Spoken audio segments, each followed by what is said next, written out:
বর্ষা মানেই শুধু কাগজের নৌকা নয়, বর্ষা মানেই নানান রকম অসুখের হানা।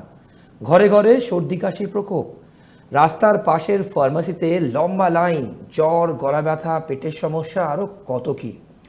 আবহাওয়ার এই হঠাৎ পরিবর্তনের ফলে বাচ্চা থেকে বয়স্করা খুব সহজেই অসুস্থ হয়ে পড়েন।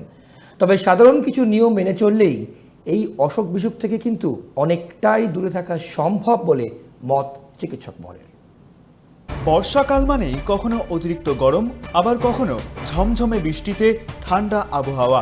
এই সময় আবহাওয়ার হঠাৎ পরিবর্তনের ফলে শরীরে প্রভাব পড়ে অনেকেরই, বিশেষ করে বাচ্চা এবং বয়স্কদের মধ্যে রোগ প্রতিরোধ ক্ষমতা কম থাকায় তারা খুব সহজেই সর্দি, কাশি, জ্বর, গ্যাস্ট্রিক সংক্রমণের মতো সমস্যায় ভুগতে পারেন।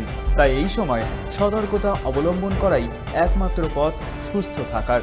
বিশেষজ্ঞদের মতে আবহাওয়ার বদলের এই সময়ে কিছু সাধারণ নিয়ম মেনে চললেই অসুখ থেকে অনেকটাই দূরে থাকা সম্ভব। অনেকেই বাইরে প্রচণ্ড গরমে থাকার পর সোজা এসে এসির মধ্যে ঢুকে পড়েন। এই হঠাৎ তাপমাত্রার পার্থক্য শরীরে শক তৈরি করতে পারে, যা ঠান্ডা লাগা, জ্বর বা গলা ব্যথার কারণ হতে পারে। তাই এসি ঘরে ঢোকার আগে অন্তত 10-15 মিনিট অপেক্ষা করে শরীরকে ঠান্ডা হতে দেওয়ার পরামর্শ দিচ্ছেন চিকিৎসকরা। এটাই হচ্ছে যখন আমরা এসিটা চালাচ্ছি, যখন ঘামছি, ঘেমে আমরা এসিতে ঢুকছি, ঘামটা মুছে ঢুকবো। আবার যখন এসি থেকে বেরোচ্ছি তখন কিছুটা সময় দাঁড়িয়ে তারপর হাঁটাহাঁটি করবো। কারণ তাপমাত্রাকে সময় শরীরকে দিতে হবে, সময় তাপমাত্রা যাতে নিয়ন্ত্রিত হয়। আমরা ওয়ার্ম ব্লাডেড অ্যানিমাল, আমাদের তাপমাত্রা নিয়ন্ত্রিত হয়। সেক্ষেত্রে এই জায়গাগুলো মাথায় রাখা।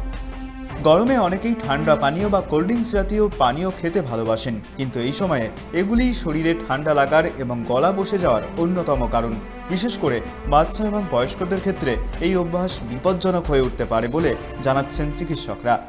ঠান্ডা জল, অনেক সময় আমরা ঠান্ডা পানীয় যেগুলো বাইরের কোল্ড ড্রিঙ্কসগুলো খেয়ে ফেলছি, তাতে কি গলাটার মধ্যে প্রদাহ তৈরি হচ্ছে, আমরা কিন্তু গলার আরাম পাচ্ছি, তার নিচে কি হচ্ছে আমরা জানি না। কারণ পুরোপুরি এটা অটোনমিক নার্ভ, যা সেন্সেশন বলে কিছু থাকে না, তো খারাপটা আমরা বুঝতে পারবো না।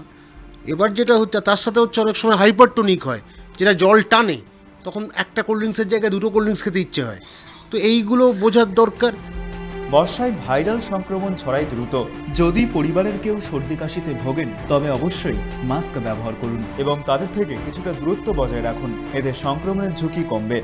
আর হচ্ছে কারুর যদি সর্দি কাশি হয় মাস্ক ব্যবহার করো, শুধু কোভিডের জন্য না, যে কোনো ভাইরাস, যে কোনো সংক্রমণ, যে কোনো পদার্থ যেটা অ্যালার্জি করতে পারে, তার থেকে বাঁচতে গেলে আমাদের মাস্কটা দরকার। শুধু জ্বর, সর্দি, কাশি নয়, বর্ষায় জলবাহিত রোগের প্রকোপ বাড়ে। তাই বিশুদ্ধ এবং পরিমাণ মতো জল পান করা অত্যন্ত জরুরি বলে জানাচ্ছেন চিকিৎসকরা।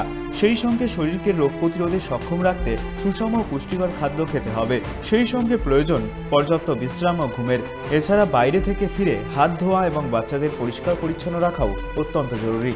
কলকাতা থেকে ত্রয়ন চক্রবর্তীর রিপোর্ট, ট্রাইব টিভি বাংলা।